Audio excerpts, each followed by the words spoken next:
Hey guys, it's Paradise, and have you heard there's a new Monster Hunter game on the horizon that isn't Monster Hunter Wilds? Recently, Monster Hunter Outlanders was revealed, and it's a brand new open-world survival Monster Hunter game. There's been a ton of information revealed about the game, so we thought it would be handy to put together some of the more exciting details into a nice digestible video for you. Just a reminder though, while we are personally excited for this game because we think it honestly looks pretty cool, but if you are someone that does not like mobile games and free-to-play monetization systems, then you might want to go into this one cautiously optimistic, as there is still a lot we don't know about how the game will handle the revenue side of things. But monetization aside, as we don't know any details on that yet, let us know what you think of the game so far. Also note, because we only have this single trailer at the moment, as we go through all of this spicy information, we will of course be repeating different parts of the trailer, since it's a nice visual aid and it's all we have to show of the game so far. The first thing that you should know is that the game has been 100% confirmed to be an open world game. Unlike Monster Hunter Wilds, where they are only calling it seamless as there's a series of locales strung together in one big guiding land style map, Outlanders has been confirmed to be a full open world game with different biomes. In the press release for the game, Timmy Studio Group have said the following: "It's time for mobile players to fully enjoy what makes Monster Hunter one of the most beloved franchises in gaming. Monster Hunter Outlanders not only offers players an authentic hunting experience, but it also does it in a massive open world featuring the community and social systems players are looking for today." And this is from the producer of the game. So far from the gameplay, it does look pretty close to the world style, and from clips that are uploaded to the Monster Hunter Outlanders Twitter account, it seems like they could be delivering an authentic hunting experience like we've come to expect from recent Monster Hunter titles. Interestingly, this isn't exactly Timmy's first go at a Monster Hunter game, as they did have a hand in developing Monster Hunter before, with Monster Hunter Online, which they helped out with. The initial trailer for Outlanders actually shares some similar themes to that of the original Monster Hunter Online CG intro trailer, so this seems like a good sign. But when it comes to gameplay, we are used to going back to the smithy in Monster Hunter games to craft things like armor and weapons, and it looks like this game is expanding on this, as the official info says the following: "Not only can you utilize the environment's creatures and field mechanics to gain the upper hand, with elements useful for exploring the game's vast open world like crafting individualized gear and tools that can also be prepared." In the trailer, we got to see a ballista that was used to launch the hunter into the air to glide, and this reminds us a little bit of Wild Hearts, which is just a funny thing to point out. In the key art, we can see another contraption that looks more like an offensive weapon, a sort of mini Dragonator, and on the Twitter page, they've even revealed a cannon contraption that just looks crazy. So it's going to be interesting to see what we can build and how they actually impact the fights. But going back to talking about the world a bit, they have released some screenshots of the different biomes. In the screenshots, we can see forests, swamps, and desert areas, and from the map that they've revealed, it looks pretty big and is nicely laid out with different biomes sectioned off. Something that is super important to know about the game is that it will be released on both Android and iOS, which are the two major leading mobile platforms. It doesn't currently have a release date, but we do know that they have several playtests for the game coming up. There's also a website where you can sign up for this, which we will link in the description for those of you that want to sign up and hopefully get in to try the game out.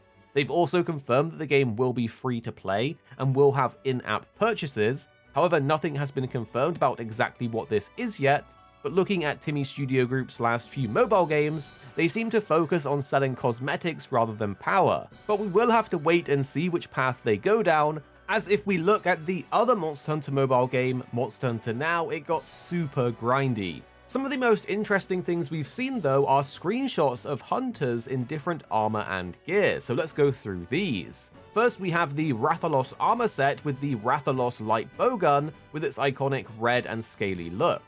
Then we had a mix of monster gear, as the hunter seems to be rocking the male Paolumu armor with the Tobi Kadachi bow. Then we can see some Legiana armor, which I love, but interestingly, the hunter is rocking some jewel blades that look like an updated version of the Empress Dagger's Ruin version. This is a combination of Lunostra and Nergigante parts, which potentially hints at both of these elder dragons being in the game. Lastly, we have an Odogaron armor set, which is always a 10 out of 10 look, and we love to see it, and I'm glad to have it back. I'm really hoping this set comes back in Monster Hunter Wilds in some way with an updated look, as it would just go crazy. Outside of that, the Longsword looks like some kind of iron weapon. Something else that we have highlighted in our previous video were the additional characters. It's been confirmed that we will get to play as these characters, as the press release said the following. As you progress through the story, you will encounter various unique characters. Not only can they become your allies, but you will also be able to control them yourself. We're guessing that these will work in somewhat of a similar way to support hunters, at least until you unlock them to play as yourself. The 3 characters that we've seen so far have got an updated set of screenshots, and you can see them all here rocking each of their weapons. It's going to be very interesting to see how this system pans out and how we unlock these characters. If they are locked behind a paywall, it will be a very weird transition for the Monster Hunter franchise, but since nothing has been confirmed about the monetization, we aren't going to jump to any conclusions yet. In an interview with Famitsu though, we have found a bunch of new details, such as there being more than one mode of transport around the map, as we have seen the glider in the trailer. In the interview, they've said in the announcement trailer, we could see a scene where the hunter was launched by a catapult and gliding on a hand glider. What kind of transportation is this? The response was the game has several features to help you move quickly around the vast fields. The glider is one of them, and we plan to announce more information on how to use it and how to fully control it in the future. It's going to be very interesting to see what different types they have in the game, and the glider does remind us of Breath of the Wild, so we are gonna be floating now. For those wondering about the controls, it's also been confirmed that the game will use virtual sticks and buttons. But we are guessing, like most mobile games, you'll be able to connect a controller via Bluetooth to play that way. On the official Twitter, we also got some gameplay clips of the companions which will aid you in battle. Here we can see a bird that looks like it's healing you while attacking the monster, but we've also seen the Palico, as well as this new monkey boy that looks awesome.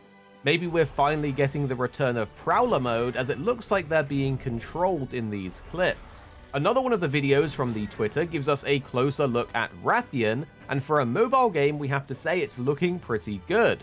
Rathian, however, does look normal in this clip, but in the CGI trailer and in other gameplay clips, we have seen the Rathian glowing in different colors, and the Timmy producer said that it has something to do with the exclusive setting of Outlanders, which makes it sound like it's going to be a big part of the game. In addition to that, within the interview, they asked about a few different interesting points. In relation to underwater combat and swimming, they asked, there's scenes where you're swimming in a river, is it possible to use weapons or hunt while swimming? The answer was, we can't answer that question at this time, but please wait for future information. So it's interesting here they didn't say no, so maybe there's a chance that they're waiting to announce it.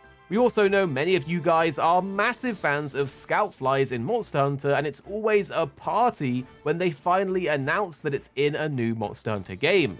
So we're pleased to say that it has been confirmed that they will be returning in Outlanders, so prepare yourself for a good time.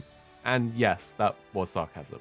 But that's all of the interesting and exciting details about Outlanders that you may have missed. So tell us what you're thinking of the game down below, and subscribe for more Monster Hunter and videos on your favorite games coming very, very soon.